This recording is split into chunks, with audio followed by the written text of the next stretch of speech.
Nze Brian Pascal Sekitto muzzukulu wa Bengeye.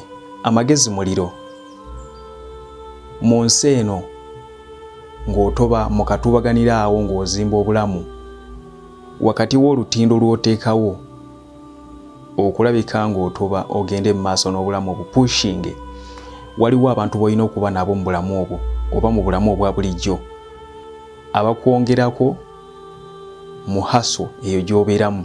Naye bw'olaba bali ab'okusika obusisa abantu bejjeeko otambuze obulamu, Katonda ajja kuwa omukisa mu haso zo mpola mpola, akuwa omukisa mu ebyo by'okola obulamu busobole okutambula ate otuuke ku biruubirirwa byo ng'abantu bali be wali weesibako tebakyali mu bulamu bwo kubanga baba bakuteekako bute stress. Toyinza kuŋŋamba nti owestressinga ng'ogoba goal zo ate ng'olina n'abalala b'osika ku mikono abandi badde bawagira obuwagizi ebirowoozo byo n'ebiruubirirwa byo.